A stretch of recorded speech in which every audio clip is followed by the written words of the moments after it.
Adapted from archaic translation by W.H.D. Rouse. Jataka number 460. Yuvañjaya-Jātaka. I greet the Lord, etc. This story the master told while living in Jetavana monastery, about the great renunciation. One day the brethren had assembled in the hall of truth. Brother, one would say to his fellow, the Dasabala might have lived in a house. He might have been an universal monarch in the center of the great world. Possessed of the 7 precious things, glorious with the 4 supernatural faculties, surrounded with sons more than 1,000. Yet all this magnificence he renounced when he perceived the weakness that lies in desires. At midnight, with Channa in company, he mounted his horse Khuddhaka, and departed. On the banks of Anoma, the river glorious, he renounced the world, and for 6 years he made himself suffer with austerities, and then attained to perfect wisdom. Thus talks they of the Buddha's virtues. The master entering, asked, What are you speaking of now, brethren, as you sit here?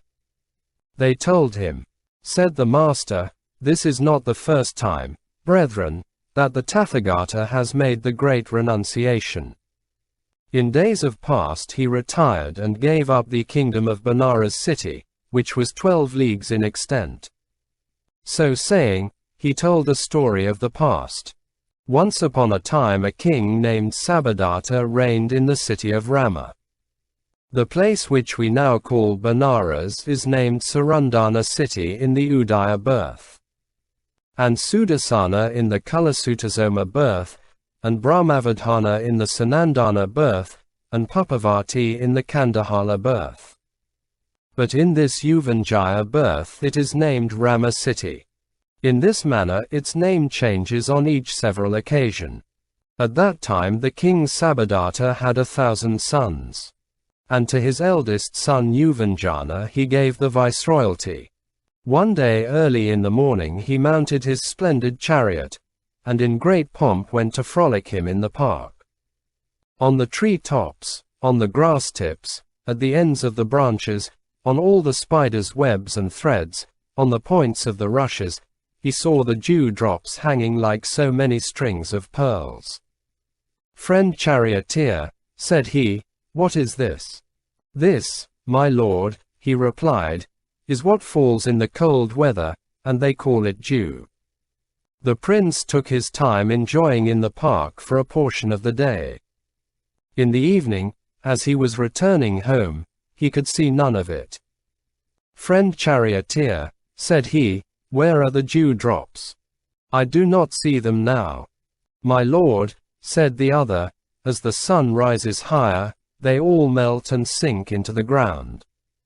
On hearing this, the prince was distressed, and said, The life of us living beings is fashioned like dew drops on the grass. I must be rid of the oppression of disease, old age, and death. I must take leave of my parents, and renounce the world. So because of the dew drops, he perceived the 3 modes of existence as it were in a blazing fire. When he came home, he went into the presence of his father in his magnificent hall of judgment, and greeting his father, he stood on one side, and repeated the first stanza, asking his leave to renounce the world. I greet the Lord of Charioteers with friends and courtiers by. The world, O king, I would renounce. Let not my lord deny. Then the king repeated the second stanza, dissuading him. If anything you crave, Yuvanjana, I will fulfill it quite. If any hurt you, I protect. Be you no hermit. Hearing this, the prince recited the third stanza. No man there is that does me harm. My wishes nothing lack. But I would seek a refuge, where old age makes no attack. By way of explaining this matter, the master uttered a half stanza. The son speaks to his father thus, the father to his son. The remaining half stanza was uttered by the king. Leave not the world, O prince. So cry the townsfolk every one. The prince again repeated this stanza. O do not from the unworldly life, great monarch, make me stay. Otherwise I, intoxicate with lusts, to age become a prey. This said, the king hesitated. Then the mother was told, Your son, my lady, is asking his father's leave to renounce the world. What do you say? She asked. It took her breath away. Seated in her bedding of gold, she went swiftly to the hall of judgment, and repeating the sixth stanza, asked, I beg you, it is I, my dear, and I would make you stay.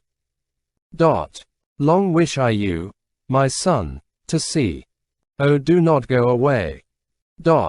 On hearing which the prince repeated the seventh stanza. Like as the dew upon the grass, when the sun rises hot, so is the life of mortal men. O mother, stay me not. When he had said this, she begged him again and again to the same effect.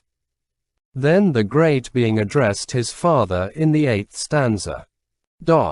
Let those that bear this place, lift.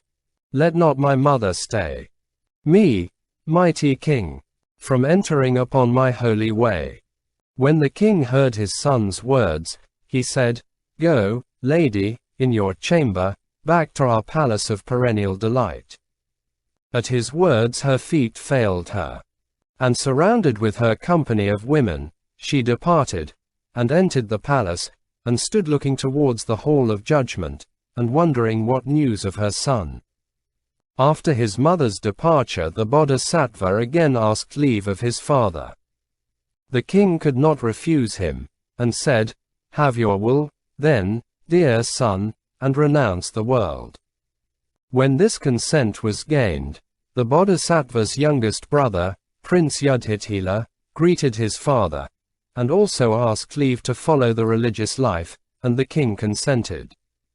Both brothers said their father farewell, and having now renounced worldly lusts departed from the hall of judgment, amidst a great company of people. The queen looking upon the great being cried weeping, My son has renounced the world, and the city of Rama will be empty. Then she repeated a couple of stanzas. Make haste, and bless you. Empty now is Rammaka, I think. King Sabbadatta has allowed Yuvanjana to go. The eldest of 1,000, he, like gold to look upon. This mighty prince has left the worldly life and wears the yellow robe. The bodhisattva did not at once embrace the religious life. No, he first said farewell to his parents. Then taking with him his youngest brother, Prince Yudhishthira, he left the city, and sending back the great lot which followed them, they both made their way to Himalaya. There in a pleasant spot they built a hermitage, and embraced the life of a holy sage. And cultivating the transcendent rapture of meditation, they lived all their lives long upon the fruits and roots of the forest, and became destined for the world of Brahma. This matter is explained in the stanza of perfect wisdom which comes last. Yuvanjana, Yudhishthira, in holy life remain. Their father and their mother left, they break in two death's chain. When the master had ended this discourse, he said, This is not the first time, brethren, that the Tathagata renounced a kingdom to follow the religious life, but it was the same before. Then he identified the birth. At that time members of the present king's family were the father and mother, Ananda was Yudhishthira, and I was Yuvanjana myself.